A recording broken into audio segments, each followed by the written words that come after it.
Amen, brothers and sisters. We are now in day 2, week 2 of our Holy Word for Morning Revival. So let's read the Bible verses in Matthew chapter 9, verse 10 to 11. And as he was reclining at table in the house, behold, many tax collectors and sinners came and reclined together with Jesus and his disciples. And when the Pharisees saw it, they said to his disciples, "Why does your teacher eat with the tax collectors and sinners?" So based on these Bible verses, the Lord Jesus was sitting and eating together with the tax collectors and sinners. So in that time, tax collectors were people whom society hated. They were considered dishonest and sinful. Because of this, the religious people, especially the Pharisees, looked down on them and avoided them. But the Lord Jesus did something very different. Instead of staying with the religious people, he went to the sinners and even sat at the table with them, eating together with me. Eating together means fellowship. So it shows that the Lord was willing to receive them and be near to them, be with them, right?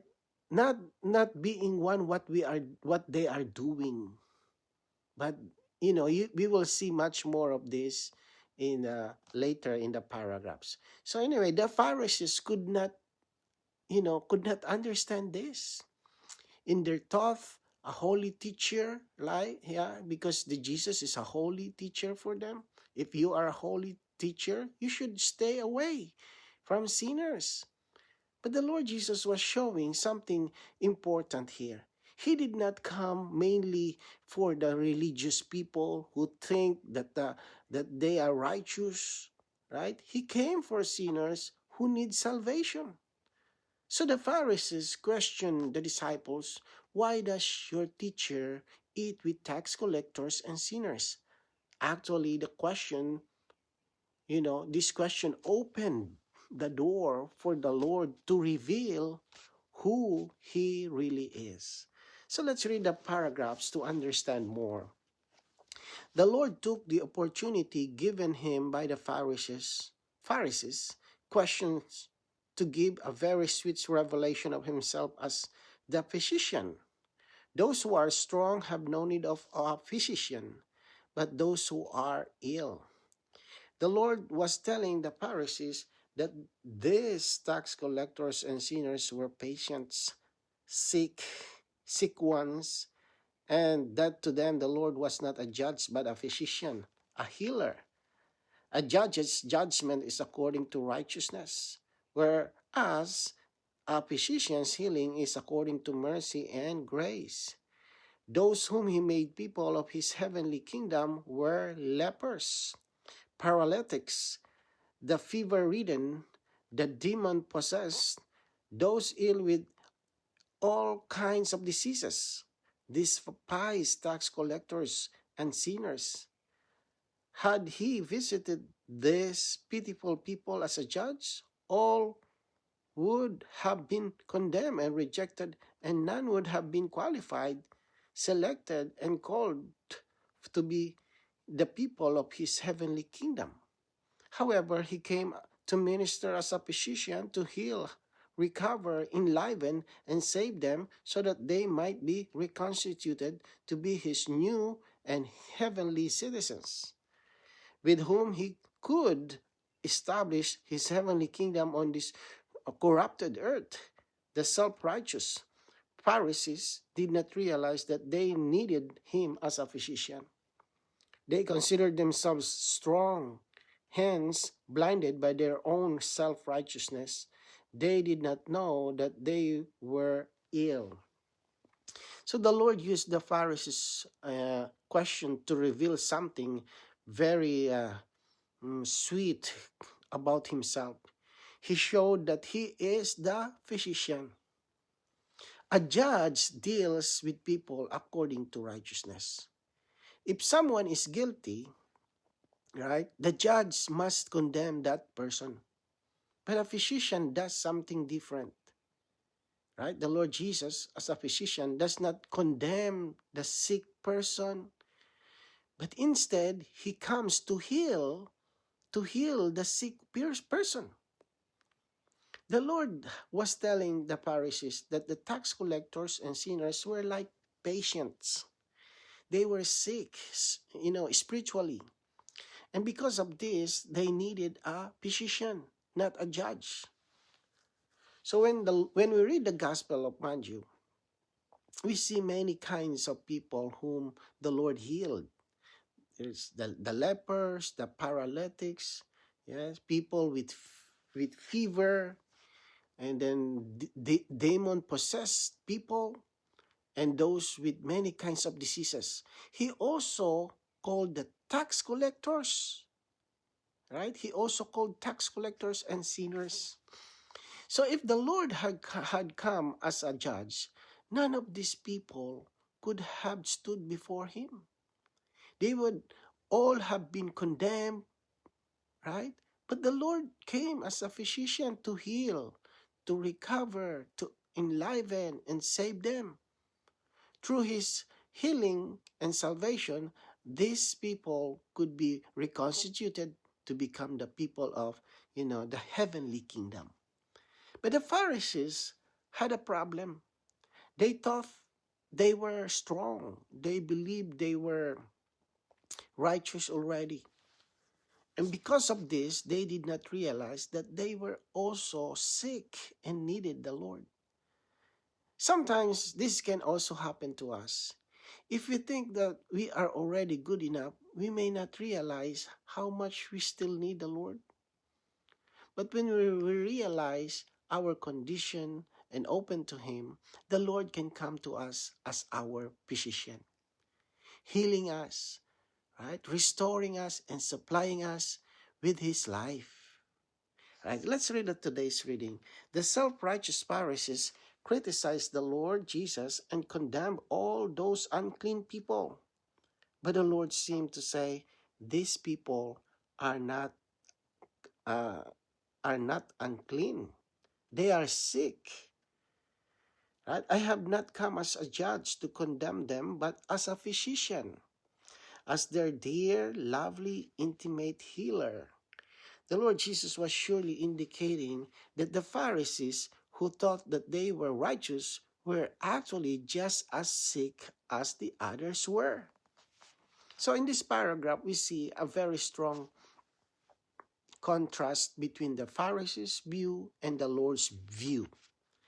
The Pharisees looked at those people and said they were unclean sinners.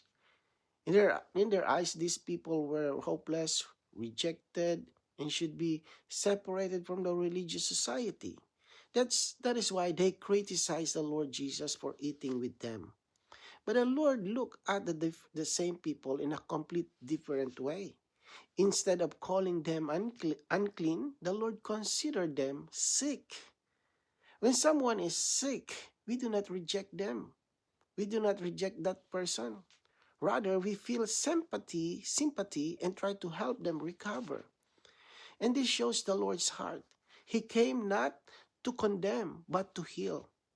So Jesus was saying, in effect, I did not come here as a judge to condemn these people. I came here as a physician to heal them.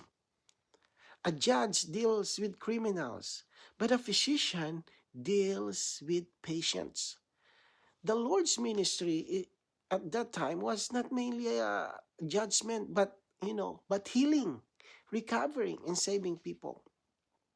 So I just say a practical example that could help us.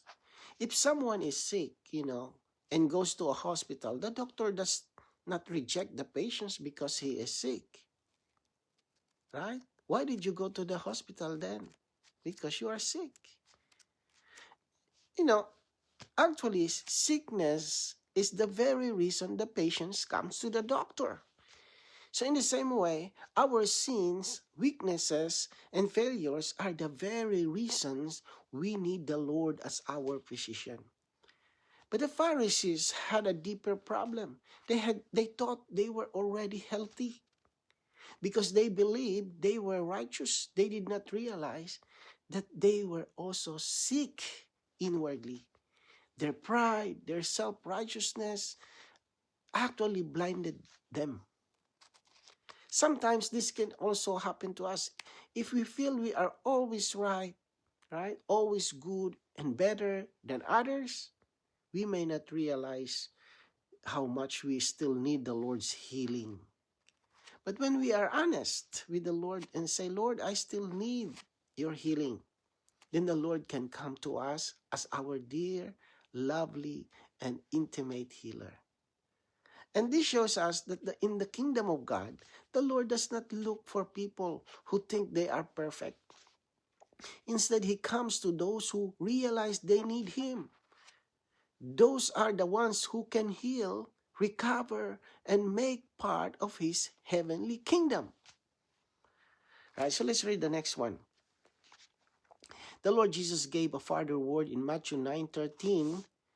Go and learn what this means. I desire mercy and not sacrifice, for I did not come to call the righteous but sinners. The self-righteous Pharisees were confident that they knew all things concerning God. In order to humble them, the Lord told them to learn more. Self-righteous men do not like to receive mercy or grace from God. They prefer to give something to God. This is contrary to God's way in His economy. Just as God desires to show mercy to pitiful sinners, so He wants us to show mercy in love to others. Right? So in Matthew 9:13, the Lord spoke a very striking word to the Pharisees. It says, go and learn what this means. I desire mercy and not sacrifice. So this is interesting because the Pharisees were the religious teachers of that time. They believed they already understood everything concerning God, the law, the scriptures. But the Lord told them, go and learn. So in other words, the Lord was humbling them. Even though they were religious and knowledgeable, they still did not understand what is in God's heart. So in their concept, what pleased God was mainly sacrifice, doing something for God, offering something to God, or performing religious works. But the Lord revealed that God desires mercy more than sacrifice. Sacrifice represents outward religious activities, but mercy reveals God's heart toward people.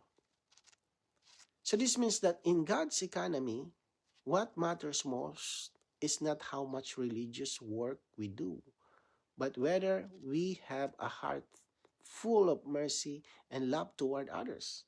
So, there's an example that may help us to see this. Sometimes a person may be very active in the religious activities, let's say something like that, or serving, or giving offerings, or doing many outward things.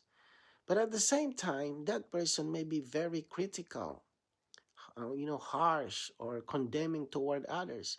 That is similar to the Pharisees. They had sacrifice, but they lacked mercy. But the Lord's heart is different. God wants to show mercy to sinners who are pitiful and weak. Because of this, He also wants to show mercy to others in love. Right? So, another point in this paragraph is very meaningful. Self-righteous people do not like to receive mercy or grace. They prefer to give something to God instead. So what is that? Because, why is that? Because receiving mercy means admitting that we are needy. It means recognizing that we cannot save ourselves and that we depend completely on God's grace.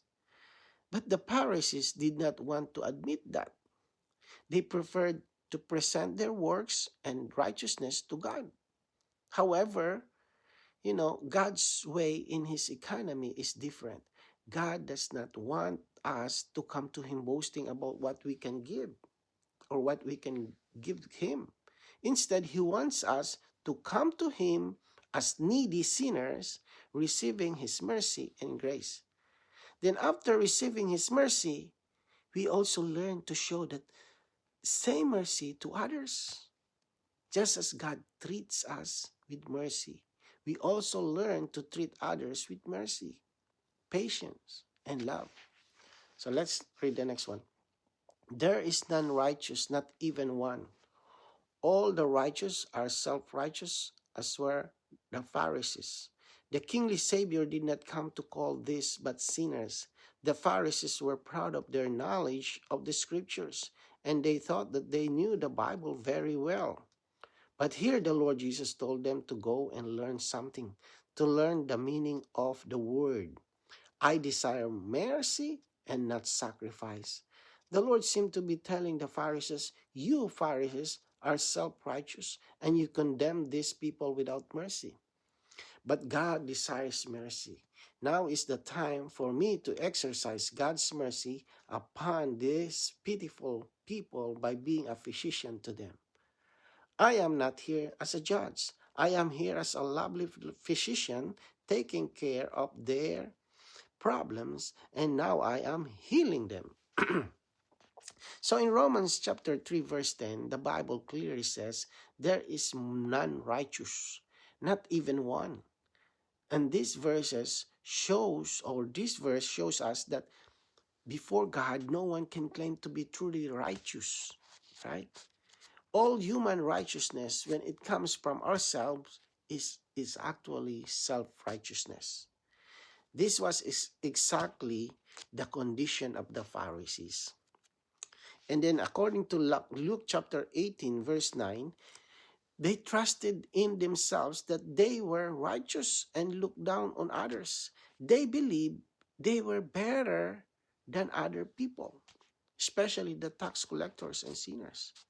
But the Lord Jesus came with a completely different purpose. So this paragraph tells us that the kingly Savior did not come to call the self-righteous but sinners. The sinners were the ones who knew they needed help because they realized their condition. They were open to the Lord. Another interesting point here is that the Pharisees were very proud of their knowledge of the Scripture. They believed they knew the Bible very well. Yet the Lord still told them, go and learn. Right? This shows that knowing the Scriptures outwardly is not enough if we do not understand God's heart. The Lord wanted them to understand the meaning of the word. I desire mercy and not sacrifice. So in other words, God's heart is full of mercy toward people who are weak, sinful, and suffering. But the Pharisees had the opposite attitude. They condemned people without mercy. So the Lord was basically telling them, you are condemning these people. But God wants to show them mercy. And right now, I am exercising God's mercy toward them. So the Lord was not acting as a judge at that moment. Instead, He was acting as a lovely physician. Right? Right? So a practical example may help us to see this. Sometimes when we see someone who has made mistakes or fallen into problems, our first reaction might be to criticize or judge them. Right? That reaction is similar to the Pharisees. But the Lord's way is different. The Lord looks at people as patients who need help. Right? When we realize this, we also learn to have the Lord's heart. Instead of condemning the brothers or the sister or other people, we can pray for them, help them, and show mercy to them, just as the Lord showed mercy to us. So in this way, the Lord, as our kingly Savior, right, our heavenly physician, continues His work of healing and saving people today. And we need healing day by day. And sometimes we still get sick and we need healing, right? Then the Lord Jesus as is our physician. So let's read the next paragraph. I think this is the last one. Blessed are those who do not think that they are righteous, but who recognize that they are sinful. The reason for this is that the Lord did not come to call the righteous. He came to call the sinners. The Lord could say to the self-righteous ones, if you consider yourselves righteous, you are not suitable for my coming, because my coming is for the sinners. Do not consider yourselves to be righteous. Rather, you must realize how sinful you are. If you consider yourselves as sinners, then you are ready for my coming. So here in Matthew 13, right? The Lord said that he did not come to call the righteous, but sinners.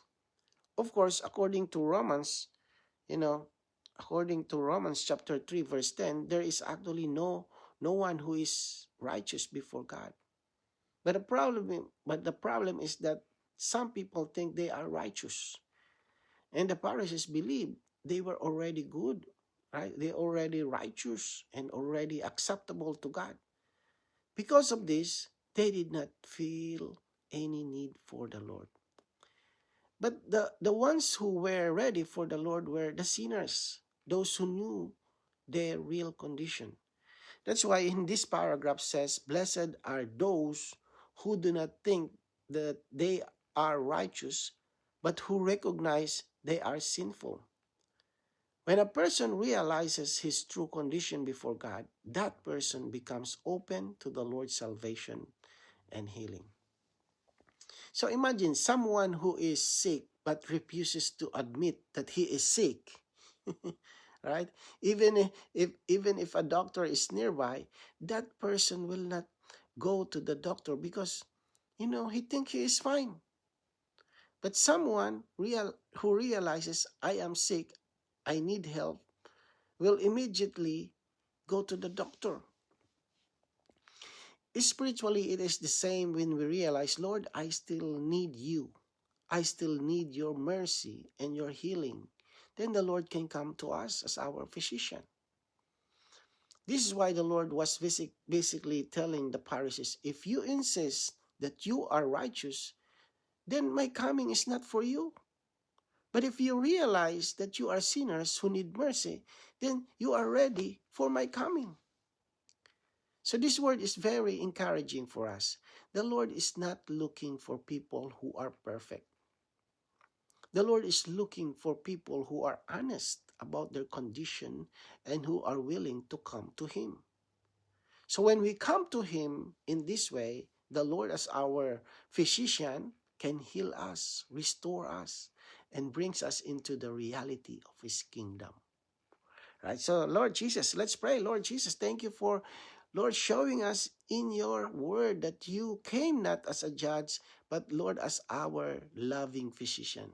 Lord, we confess that many times we are weak, we are sinful, and Lord, in need of your healing. Thank you, Lord, that your heart toward us is full of mercy and grace. Lord, guide us day by day. Amen.